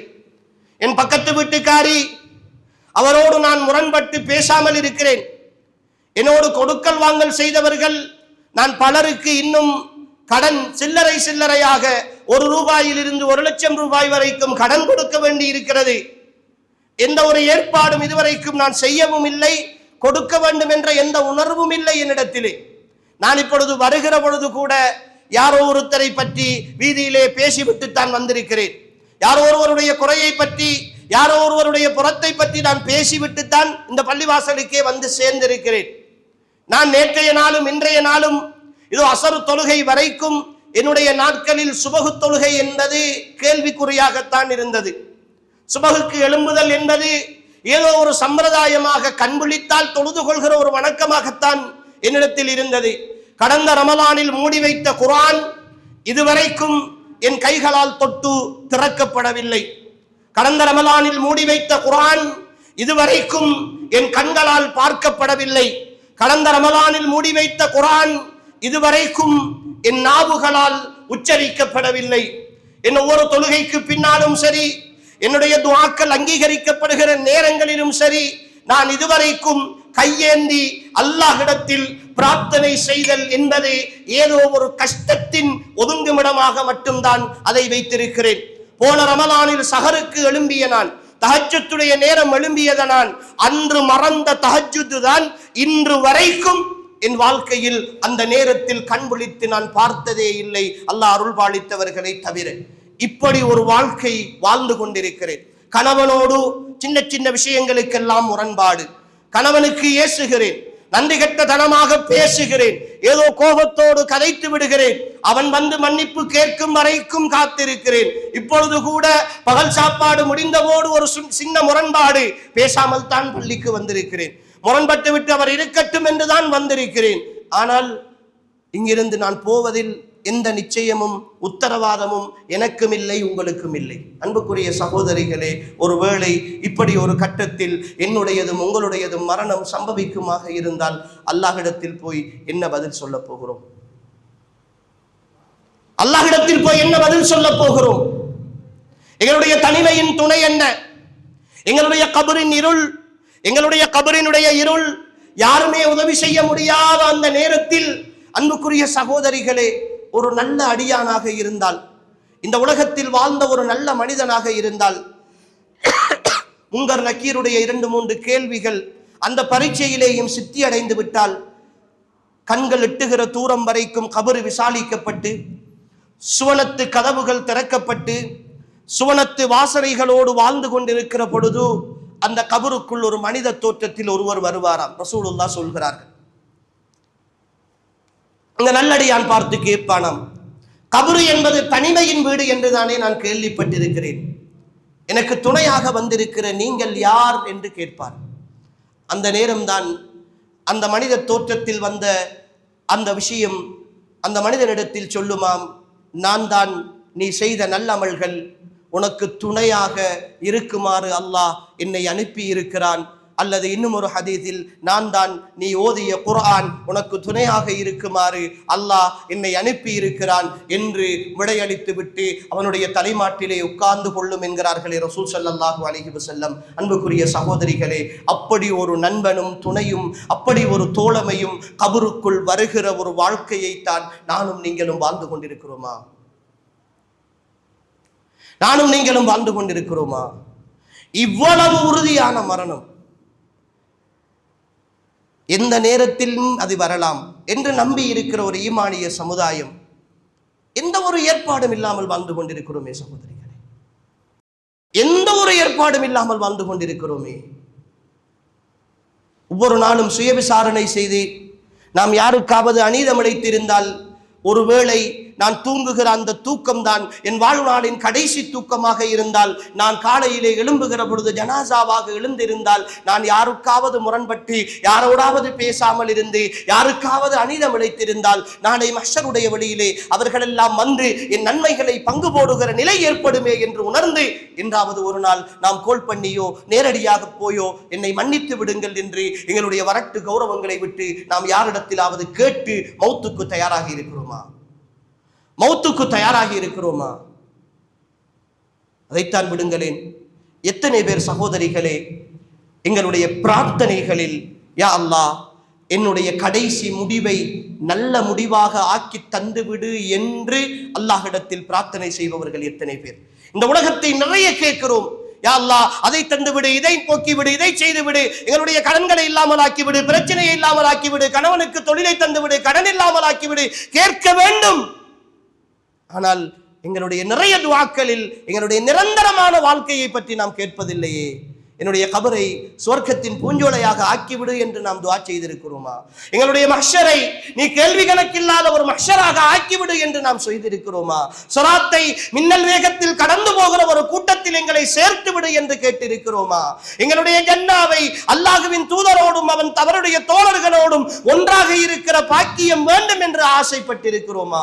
அன்புக்குரிய சகோதரிகளே, நினைத்துக் கொண்டிருக்கிறோம் இந்த உலகம் மாத்திரம்தான் சந்தோஷமான வாழ்க்கை. இந்த உலகம் முடிந்து மௌத்து என்று ஒன்று வந்துவிட்டால் அது தனிமையில் போகிற வாழ்க்கை, யாருக்கும் யாரோடும் தொடர்பில்லை என்று நினைத்துக் கொண்டிருக்கிறோம். அப்படி அல்ல சகோதரிகளே, மறுமை என்பது இன்னும் ஒரு வாழ்க்கை. அந்த வாழ்க்கையில் இந்த உலகத்தில் இழந்தவர்களை எல்லாம் அங்கு சந்திப்போம், இந்த உலகத்தில் பிரிந்தவர்களை எல்லாம் அங்கு சந்திப்போம். தாய் மகனை சந்திப்பான், மகன் தாயை சந்திப்பான், கணவன் மனைவியை சந்திப்பார், மனைவி கணவனை சந்திப்பார், பிள்ளைகள் பெற்றோரை சந்திப்பார்கள், உடன்பிறப்புகளை சந்திப்போம், எங்களுடைய பகைவர்களை கூட சந்திப்போம், எங்களுடைய நண்பர்களை, தோழிகளை, தோழர்களை சந்திப்போம், எல்லோரையும் மஹ்ஷருடைய வழியில் சந்திப்போம். சகோதரிகளே, அந்த வாழ்க்கையில் சந்திக்கிற நேரம் இரண்டு தான். இந்த உலகத்தை பொறுத்தவரை என்னுடைய உள்ளத்தில் கவலை இருக்கும். ஒருவனை சந்திக்கிற பொழுது சிரித்த முகத்தோடு சந்தித்து சலாம் சொல்லி பேசிவிட்டு அனுப்பிவிடுவோம். வீட்டிலே 1008 பிரச்சனை இருக்கும். விருந்தாளிகள் வந்தால் அவர்களுக்கு முன்னால் எந்த பிரச்சனையையும் காட்டாமல் அப்படியே முகத்தை மாற்றி நாம் சகஜமாக இருப்பதை போல இருந்து எத்தனை மணி நேரமானாலும் அவர்களோடு இருந்து பேசிவிட்டு அனுப்பிவிடுவோம். அதற்கு பிறகுதான் மீண்டும் கவலைகளை வரவேற்றுக் கொள்வோம். இது இந்த உலகத்தினுடைய நியதி. ஆனால் மறுமையில் அப்படி அல்ல, எல்லாம் திட்ட தெளிவாகிவிடும். இரண்டு தான். இருந்தால் ஒன்று அது சுவர்க்கத்தின் பூஞ்சோலை, இல்லை என்றால் நரகத்தின் படுகுழி. இந்த இரண்டுக்குள் தான் முடிவு வரும். சந்தித்தால் அடுத்தவர்களை நானும் அவர்களும் சொர்க்கவாதிகளாக சந்திப்போம், இல்லை என்றால் அவர்களை என்னை நரகவாதிகளாகவோ, இல்லை என்றால் நான் அவர்களை நரகவாதிகளாகவோ சந்திக்க வேண்டிய சூழல் ஏற்படும். சந்திப்போம், கதைப்போம். இந்த உலகத்தின் விஷயங்களை அவர்கள் விசாரிப்பார்கள், என்ன நடந்தது என்று கேட்பார்கள், ஏன் இப்படி என்று பார்ப்பார்கள். என்னுடைய ரகசியங்கள் எல்லாம் பிரகசியப்படுத்தப்படும், என்னுடைய பாவங்கள் எல்லாம் அம்பலப்படுத்தப்படும். எல்லாவற்றையும் எல்லோரும் பார்ப்பார்கள். அன்புக்குரிய சகோதரிகளே, அந்த மஹ்ஷருடைய வழி யாருக்கும் யாரும் உதவி செய்ய முடியாது, அவ்வளவுதான். ஆனால் எல்லோரும் சந்திப்போம். அது ஒரு வாழ்க்கை. அந்த வாழ்க்கையில் நிறைய விஷயங்கள் நடக்கும், நிறைய கேள்விகள் இருக்கும், நிறைய திரைகள் நீக்கப்படும், நிறைய பேருடைய உண்மை வெளிப்படும். சில நேரம் அல்லாஹ் நிறைய பேருடைய குறைகளையும் அந்த மஹ்ஷரில் மறைப்பான். அங்கு ஆட்சி அதிகாரம் மாத்திரம் ஒருவனிடத்தில் இருக்கும். மாலிகி யௌமித்தீன், மறுமை நாளின் அதிபதியாகி அல்லாஹ்விடத்தில் மாத்திரம் ஆட்சி அதிகாரம் இருக்கும். அன்புக்குரிய சகோதரிகளே, அப்படி ஒரு பூமி தான் அந்த மஹ்ஷருடைய மறுமையினுடைய பூமி. அதற்கு என்ன செய்திருக்கிறோம் என்பதுதான் என் ஈமானிய சகோதரிகளே இன்று நானும் நீங்களும் கேட்டு பார்க்க வேண்டிய கேள்வி. எத்தனை திடீர் மரணங்கள்! கடந்த சித்திரையிலே ஒட்டுமொத்தமாக ஒரு குடும்பம், ஒரு மாற்று மத குடும்பம், 15 பேர் ஒரு சுற்றுலா போயிருந்தார்கள். மொத்தமாக 10 பேர் தண்ணீரிலே அடித்துச் செல்லப்பட்டு மரணித்து போனார்கள், 2 குழந்தைகள் உட்பட. அதில் 8 பேருடைய சடலங்கள் தான், ஜனாசாக்கள் தான் எடுக்கப்பட்டன. அடுத்த 2 பேர் பற்றிய எந்த தகவல்களும் இதுவரைக்கும் ஊடகங்களிலே வெளிப்படுத்தப்படவில்லை. ஒரு குடும்பமே கிடையாது. அந்த குடும்பத்திற்குள் அந்த 15 பேரும் எத்தனை கனவுகளையும் ஆசைகளையும் லட்சியங்களையும் சுமந்தவர்கள் இருந்திருப்பார்கள். எவ்வளவு சந்தோஷத்தோடு அவர்களுடைய அந்த பெருநாளை கழிக்க வேண்டும் என்று அவர்கள் வெளிவந்திருப்பார்கள். எல்லாம் முடிந்து போன கதைதானே, இனி மீண்டு வர முடியுமா?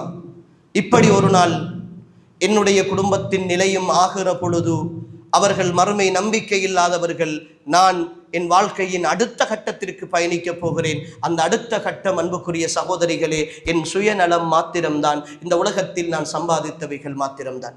என்ன செய்திருக்கிறோம் சகோதரிகளே? எத்தனை ரூபாய்கள் தர்மம் செய்திருக்கிறோம், எத்தனை நோன்புகள் நோற்றிருக்கிறோம், எத்தனை நல்லமல்கள் செய்திருக்கிறோம், என்ன எண்ணத்தோடு நானும் நீங்களும் வாழ்ந்து கொண்டிருக்கிறோம் என்கிற ஒரு கேள்வியை, ஒரு சுய விசாரணையை சகோதரிகளாகிய நானும் நீங்களும் செய்து கொள்ள வேண்டும். அதற்கு மாற்றமாக எத்தனை பாவங்களை செய்கிறோம்.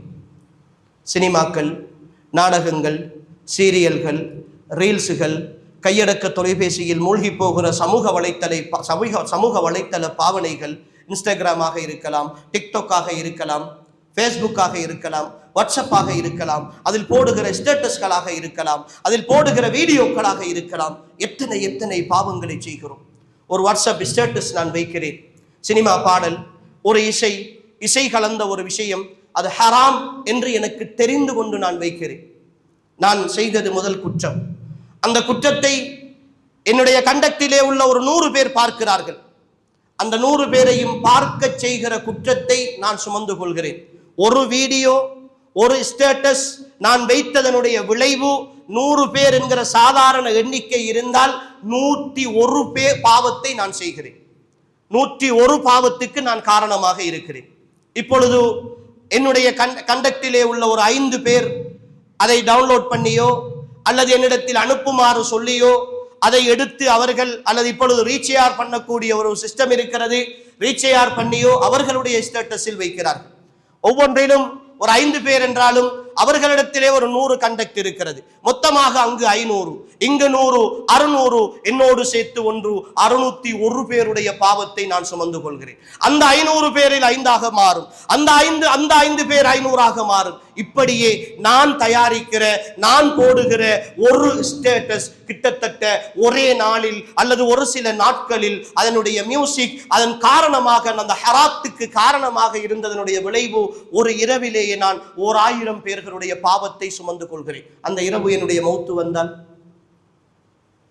அந்த இரவு என்னுடைய மரணம் வந்தால், என்னுடைய பாவச்சுமைகளையே, சொந்தமாக செய்த பாவங்களையே என்னால் தாங்கிக் கொள்ள முடியாத சூழலில் இத்தனை பேருடைய தவறுகளையும் நான் சுமந்து கொள்கிறேன் என்கிற பொழுது, அன்புக்குரிய ஈமானிய சகோதரிகளே, நாம் மிக கடுமையாக, மிக தீவிரமாக நாம் யோசிக்க வேண்டிய தேவைப்பாடு இருக்கிறது. தொழுகையினுடைய நேரங்கள் சாதாரணமாக கடந்து போகின்றன.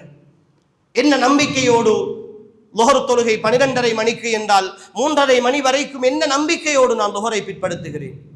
அசர் நேரம் வருகிற பொழுது தொழுது கொள்ளலாம் என்ற என்ன நம்பிக்கை. அதற்கிடையில் மௌத்து வந்தால் தொழுகையை வேண்டுமென்று பிற்படுத்தியவள் என்கிற குற்றத்தோடு நான் மௌத்தாக வேண்டும் என்று என்றாவது யோசித்திருக்கிறோமா? என்றாவது உணர்ந்திருக்கிறோமா? இப்படி ஒவ்வொரு தவறுகளையும் அன்புக்குரிய சகோதரிகளே யோசித்து பாருங்களேன். மௌத்துக்காக என்ன செய்திருக்கிறோம்? திடீர் மரணங்கள், அந்த மரணத்தினுடைய செய்திகள், எதிர்பாராத எத்தனையோ நிகழ்வுகள் அன்புக்குரியவர்களே. அது அடுத்த குடும்பத்தில் நடக்கிறது என்பதற்காக, அடுத்த ஊரில் நடக்கிறது என்பதற்காக எனக்கு செய்தியாக இருக்கலாம். ஆனால் நாளை என்னுடைய குடும்பத்திலும் என்னுடைய வாழ்க்கையிலும் அது நடக்காது என்கிற எந்த உத்தரவாதமும் கிடையாது.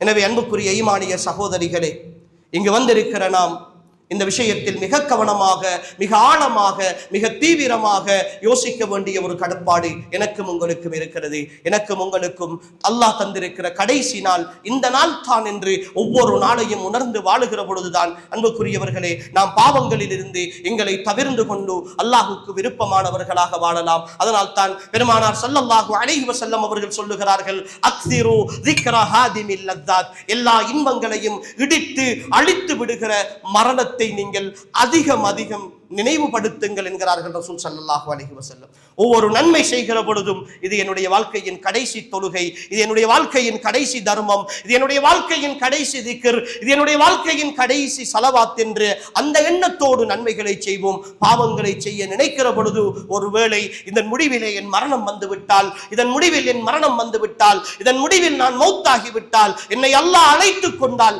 என்ன பதில் சொல்ல போகிறேன் என்கிற உணர்வோடு அன்புக்குரிய சகோதரிகளே எங்களுடைய நாட்களை கழிப்போம். நிச்சயமாக மரணம் என்னையும் உங்களையும் வந்தடைவது நிச்சயம், சத்தியம், அதில் எந்த சந்தேகமும் கிடையாது. ஆனால் வருகிற பொழுது சந்தோஷமாக மலக்குகளுடைய நன்மாராயத்தோடு நீங்கள் கவலைப்படாதீர்கள், நீங்கள் பயப்படாதீர்கள். உங்களுக்கென்று வாக்களிக்கப்பட்ட சுவனம் இருக்கிறது. நஹ்னு அவுலியாஉக்கும் பில் ஹயாத்தித் துன்யா வ பில் ஆகிரா, இந்த உலகத்திலும் மறுமையிலும் நாங்கள் உங்களுக்கு உற்ற நண்பர்களாக இருப்போம் என்கிற மலக்குகளுடைய நன்மாராயத்தோடு இந்த உலகத்தை விட்டு நானும் நீங்களும் பிரிய வேண்டும். அன்புக்குரிய சகோதரிகளே, எங்களுடைய கடைசி வார்த்தை, எங்களுடைய நாவு முணுமுணுக்கிற கடைசி வார்த்தை கலிமா லா இலாஹ இல்லல்லாஹ் முஹம்மதுர் ரசூலுல்லாஹ் என்கிற அந்த ஏகத்துவ வார்த்தையாக இருக்க வேண்டும். என் ஈமானிய உறவுகளே, அந்த வாழ்க்கையை இந்த பூமியிலே வாழ வேண்டும், அந்த சந்தோஷத்திற்காக வாழ வேண்டும். என் கடைசி நேரம் உயிர் பெறுகிற பொழுது சுவர்க்கத்தின் காட்சிகள் என் கண் முன்னே காட்டப்பட்டு அதை கண்டு மன மகிழ்ச்சி அடைந்த நிலையில் நான் சந்தோஷமாக என் ஆத்மாவை நான் விட்டுக் கொடுக்க வேண்டும், என் உயிரை நான் விட்டுக் கொடுக்க வேண்டும். எனக்கு வருகிற அந்த வார்த்தை யா அய்யத்துஹன் நஃப்ஸுல் முத்மஇன்னா, யா அய்யத்துஹன் நஃப்ஸுல் முத்மஇன்னா, ஏ அமைதி அடைந்த ஆத்மாவே, சந்தோஷம் அடைந்த ஆத்மாவே, நிம்மதி அடைந்த ஆத்மாவே, இர்ஜிஇ இலா ரப்பிகி ராதியத்தம் மர்தியா, உன்னுடைய ரப்பு உன்னை பொருந்திக் கொண்ட நிலையிலும், உன் ரப்பை நீ பொருந்திக் கொண்ட நிலையிலும் இந்த உலகத்தில் இருந்து நீ திரும்பி வா. ஃபதுகுலி ஃபீ இபாதி, என்னுடைய நல்லடியார்களிலே நீ நுழைந்து விடு. ஃபதுகுலி ஜன்னதி, என்னுடைய சுவர்க்கத்தில் நீ நுழைந்து விடு என்கிற அல்லாஹ்வினுடைய வார்த்தையோடு அன்புக்குரிய சகோதரிகளே என்னுடைய உயிரும் உங்களுடைய உயிரும் பிரிய வேண்டும். அதுதான் எங்களுடைய வாழ்க்கையின் லட்சியமாக இருக்க வேண்டும். மலக்குல் மௌத் எங்களுடைய உயிரை கேட்கிற பொழுது யா அய்யத்துஹன் நஃப்ஸு தய்யிபா, ஏ மனமான ஆத்மாவே, இந்த உடம்பில் இருந்து அல்லாஹ்வுடைய அருளின் பால் நீ பிரிந்து வா என்கிற அந்த சந்தோஷமான வார்த்தை எங்களுடைய காது குளிர மனம் குளிர கேட்கிற பொழுது அந்த சந்தோஷத்தோடு இந்த உலகத்தில் இருந்து விடைபெற வேண்டும். அன்புக்குரிய சகோதரிகளே, இந்த உலகத்தில் எவ்வளவோ கஷ்டங்களை பட்டிருக்கிறோம், வறுமையை சந்தித்திருக்கிறோம், நோயை சந்தித்திருக்கிறோம், குடும்ப பிரச்சனைகளை சந்தித்திருக்கிறோம், அடுத்தவர்களால் அழுத்தங்களை சந்தித்திருக்கிறோம், மற்றவர்களுடைய கதை பேச்சுக்கு ஆளாகி இருக்கிறோம், குத்தல் வார்த்தைகளை கேட்டிருக்கிறோம், எத்தனையோ விஷயங்களை, பிள்ளை வளர்ப்பிலே சிரமங்களை சந்தித்திருக்கிறோம். இத்தனை சிரமங்களையும் சந்தித்து இந்த உலகத்தின் கஷ்டங்களுக்கு மேல் கஷ்டங்களை அனுபவித்து விட்டு மரணத்தின் கடைசி நேரத்தில் கூட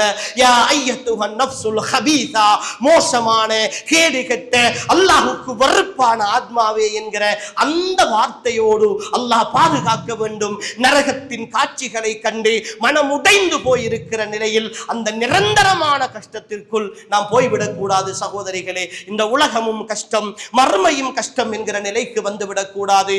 கபரு ஒன்றோடு ஒன்று நெருக்கி, விழாவோடு விழா சேர நெருக்கி கோர்க்கிற அளவுக்கு நரகத்தின் நெருப்பு கங்குகள் திறக்கப்படுகிற நரகத்தின் படுகொலியாக கபறுகள் இருந்து விடக்கூடாது. சகோதரிகளே, என்ன கஷ்டமோ, என்ன சோதனையோ, என்ன சோகமோ, என்ன கவலையோ மௌத்தோடு முடிந்து போகட்டும், மௌத்தோடு முடிந்து போகட்டும். மௌத்து சந்தோஷமான மௌத்தாக இருக்கட்டும், மலக்குகளுடைய நன்மாராயத்தோடு கூடிய மௌத்தாக இருக்கட்டும், அல்லாஹ்வுடைய அருளோடு கூடிய மௌத்தாக இருக்கட்டும், சுவர்க்கத்தை காணுகிற மௌத்தாக இருக்கட்டும், மலக்குல் மௌத்துடைய நன்மாராயத்தோடு கூடிய மௌத்தாக இருக்கட்டும், சுவனத்தை கபனாடைகளால் போர்த்தப்படுகிற ஆத்மாவை விட்டுக் கொடுக்கிற மரணமாக என்னுடையதும் உங்களுடையது மரணம் இருக்கட்டும். சகோதரிகளே, அதுதான் சஹாபாக்கள் இந்த பூமியில் வாழ்ந்த வாழ்க்கையினுடைய அர்த்தம், அதுதான் நபிமார்கள் இந்த பூமியில் வாழ்ந்த வாழ்க்கையினுடைய அர்த்தம். இந்த உலகத்தில் எல்லா கஷ்டங்களையும் பட்டார்கள், துண்டு துண்டாக வெட்டப்பட்டார்கள், இரண்டாக கிழிக்கப்பட்டார்கள், நெருப்பிலிட்டு பொசுக்கப்பட்டார்கள், எண்ணெயிலிட்டு பொறிக்கப்பட்டார்கள், தூக்கிலே போடப்பட்டார்கள். ஆனால் அவர்களுடைய அந்த கடைசி நொடி, கடைசி கஷ்டம் அதுதான். அதற்கு பிறகு இனி எந்த கஷ்டமும் கிடையாது. அல்லாஹ்வின் தூதர் ஸல்லல்லாஹு அலைஹி வஸல்லம் அவர்கள் சொன்ன கடைசி வார்த்தை, அல்லாஹ்வின் தூதருடைய சக்ராத்தை பார்த்து அன்னை ஃபாத்திமா ரலியல்லாஹு அன்ஹா கவலைப்படுகிறார்கள். வா அபதா, வா அபதா, என்னுடைய தந்தைக்கு ஏற்பட்ட வேதனையே, என்னுடைய தந்தை இவ்வளவு கஷ்டப்படுகிறார்களே என்று சொன்ன பொழுது அன்னை ஃபாத்திமாவை அழைத்து அல்லாஹ்வின் தூதர் ஸல்லல்லாஹு அலைஹி வஸல்லம் அவர்கள் சொல்லுகிறார்கள், என்னுடைய என்னுடைய அருமை மகளே, என்னுடைய அருமை மகளே, உன்னுடைய தந்தைக்கு ஏற்படுகிற கடைசி கஷ்டம் இந்த கஷ்டம்தான். இதற்கு பிறகு உன்னுடைய தந்தைக்கு எந்த கஷ்டமும் ஏற்பட மாட்டாது, அவர் சந்தோஷமாக இருப்பார் என்று ஆறுதல் சொன்னார்களே. அந்த ஆறுதலான வார்த்தையோடு அன்புக்குரியவர்களே, எங்களுடைய உயிர் பிரிய வேண்டும் சகோதரிகளே. என்னுடையதும் உங்களுடையதும் உயிர் போக வேண்டும். அதுதான் வாழ்க்கையினுடைய லட்சியம். அந்த வாழ்க்கையை தான் இந்த உலகத்தில் வாழ்ந்த நல்ல மக்கள், நல்லடியார்கள் எல்லோரும் வாழ்ந்தார்கள். உலகத்தில் கஷ்டப்படாதவர்கள் யாரும் கிடையாது. உலகத்தில் நிம்மதியாக மட்டும் வாழ்ந்தவர்கள் யாரும் கிடையாது. இந்த உலகத்தை அனுபவித்து மட்டும் வாழ்ந்தவர்கள் யாரும் கிடையாது. எல்லா விதமான சோதனைகளோடும் வேதனைகளோடும் நானும் நீங்களும் அனுபவிக்கிற கஷ்டங்களை விட நிறைவான கஷ்டங்களோடு வாழ்ந்தார்கள். ஆனால் அவர்களுடைய லட்சியம் எல்லாம் ஒன்றாக இருந்தது. இந்த உலகத்தின் கடைசி நாள், கடைசி நேரம், கடைசி நிமிடம் முடிகிற பொழுது எல்லா கஷ்டங்களும் முடிந்து விட வேண்டும் உறவுகளே. அந்த நேரம் சுவர்க்கத்தின் காட்சி, நான் வாழப்போகிற சந்தோஷம், மலக்குகளுடைய நன்மாராயம், என் உள்ளத்தின் பூரிப்பு, என் புன்னகை, என் சந்தோஷம், என் நாவின் களிமா, இதோ என் தலைவர்களோடு நான் ஆசைப்பட்டவர்களோடு நான் இதுவரைக்கும் நபியை கண்டது கிடையாது. நான் இதுவரைக்கும் நபியை பார்த்தது கிடையாது. அபூபக்கரை கண்டது கிடையாது. உமரை கண்டது கிடையாது. உஸ்மானை கண்டது கிடையாது. அலியை கண்டது கிடையாது. அவர்களோடு வாழ்ந்த அஷரத்துல் முபஷ்ஷிரீன், சுவர்க்கத்தின் நன்மாராயம் சொல்லப்பட்டவர்களை கண்டது கிடையாது. சுஹதாக்களை, பத்ர் சுஹதாக்களை கண்டது கிடையாது. உஹதிலே ஷஹீதானவர்களை கண்டது கிடையாது. நான் யாரையும் கண்டது கிடையாது. வரலாற்றில் படித்திருக்கிறேன். அல்லாஹ்வின் தூதர் அவர் பௌர்ணமியை விட வெளிச்சமாக இருப்பார். பௌர்ணமியை விட வெளிச்சமாக இருப்பார். சிவப்பு கலந்த வெண்மையாக அவருடைய உடல் இருக்கும். அவருடைய கையெல்லாம் பட்டை விட மென்மையாக இருக்கும். அவருடைய முகம் பிரகாசித்துக் கொண்டே இருக்கும். இருளிலே விழுந்த ஒரு ஊசை கூட அன்னை ஆயிஷா ரலியல்லாஹு அன்ஹா அல்லாஹ்வின் தூதருடைய முகத்தின் வெளிச்சத்தை வைத்து கண்டுபிடித்து விடுவார்கள் என்றால் அல்லாஹ்வின் தூதருடைய முகம் எவ்வளவு பிரகாசமாக இருக்கும்.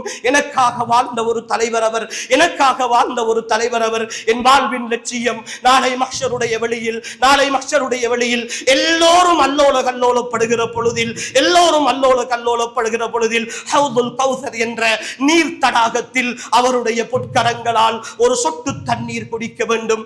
அவருடைய பொற்கரங்களால் ஒரு சொட்டு தண்ணீர் குடிக்க வேண்டும். அந்த அவருடைய முகத்தை பார்க்கிற அந்த ஆசை, அந்த கனவு, அந்த லட்சியம், அதற்காக இந்த உலகத்தில் நான் வாழ வேண்டும். அதற்காக இந்த உலகத்தின் சந்தோஷங்களை கொஞ்சம் நான் இழக்க வேண்டும். அதற்காக இந்த உலகத்தின் நிம்மதிகளை, தூக்கத்தை, இந்த உலகத்தின் சந்தோஷங்களை கொஞ்சம் நான் தியாகம் செய்ய வேண்டும். நாளை மஹ்ஷருடைய வெளியில், நாளை மறுமையில், சுவர்க்கம் நரகம் என்கிற தீர்ப்புக்கு மத்தியில் அஹ்லுல் ஜன்னா, சுவனவாதிகள் என்று நான் தீர்ப்பு கொடுக்கப்பட்ட பொழுது ஜன்னத்துல் ஃபிர்தௌஸுல் அலா, ஃபிர்தௌஸுல் அலா என்கிற அந்த உயர்ந்த சுவர்க்கத்தில் கண்மணியான நாயகத்தோடும் நான் ஏற்கனவே சொன்ன அவர்களுடைய தோழர்களோடும் ஒன்றாக இருந்து நாளை மறுமையில் அல்லாஹ் எல்லா மனிதர்களுக்கும் தீர்ப்பு கொடுத்ததற்கு பின்னால், ஏ சுவனவாசிகளே, ஏ சுவனவாசிகளே, உங்களுக்கு நான் தந்த வாக்குறுதிகளை எல்லாம் நிறைவேற்றி விட்டேனா? உங்களுக்கு நான் தந்த வாக்குறுதி இன்பங்களை எல்லாம் தந்து விட்டேனா என்று கேட்கிற வேளை, யா அல்லாஹ், நீ என்ன எதைத்தான் விட்டு வைத்தாய்? எல்லா சந்தோஷங்களையும் தந்து விட்டாய் என்று சொல்லுகிற பொழுது, இல்லை இல்லை, ஒன்று மட்டும் உங்களுக்கு பாக்கி இருக்கிறது, மிச்சம் இருக்கிறது என்று சொல்லி அல்லாஹ் தன்னுடைய திரையை நீக்கி தன்னுடைய முகத்தை, தன்னுடைய ரிதுவானை, தன்னுடைய திருப்பொருத்தத்தை அந்த சுவனவாதிகளுக்கு காட்டுகிற பொழுது அல்லாஹ்வின் தூதர் சொல்லுகிறார்கள், இந்த சுவர்க்கத்திலே அவர்கள் அதுவரைக்கும் அனுபவித்த அத்தனை இன்பங்களையும் விட அல்லாஹுவை காணுகிற அந்த காட்சி இருக்கிறதே, அதுதான் சுவனவாதிகளுக்கு மிக பெரும் இன்பமாக இருக்கும் என்று அல்லாஹ்வின் தூதர் சொல்லுகிறார்களே. அந்த ரிதுவான், அந்த திருப்பொருத்தம், அந்த காட்சி அன்புக்குரிய சகோதரிகளே என் வாழ்வின் லட்சியமாக இருக்க வேண்டும். அந்த சந்தோஷத்தை, அந்த திருப்தியை இந்த உலகத்தில் மறுமையில் அடைவதற்காக இந்த உலகத்தை அர்ப்பணம் செய்ய வேண்டும் சகோதரிகளே. அப்படி ஒரு வாழ்க்கை வாழுவதுதான் என் மௌத்துக்கும் நான் செய்கிற, என் மௌத்துக்கு பின்னால் உள்ள வாழ்க்கைக்கும் நான் செய்கிற பெரிய ஒரு உபகாரம். இல்லை என்றால் இந்த உலகத்திலும் சிரமம், கஷ்டம், நாளை மஹ்ஷருடைய வெளியில் வெந்து தணிந்து போகிற, என்னை போட்டு சுட்டெரிக்கிற, தினம் தினம் நான் அவதிப்படுகிற, என் உடலின் தோள்கள் எல்லாம் கருகி போய் மீண்டும் மீண்டும் புதிய தோள்கள் போர்த்தப்பட்டு என்னுடைய உடல் அப்படியே சல்லடையாக்கப்படுகிற, என்னை போட்டு வேதனை செய்யப்படுகிற, யாராவது கொஞ்சம் தண்ணீர் தர மாட்டீர்களா? யாராவது தண்ணீரை தெளித்து விட மாட்டீர்களா? இதிலிருந்து எங்களை பாதுகாத்து விட மாட்டீர்கள்? மாட்டீர்களா?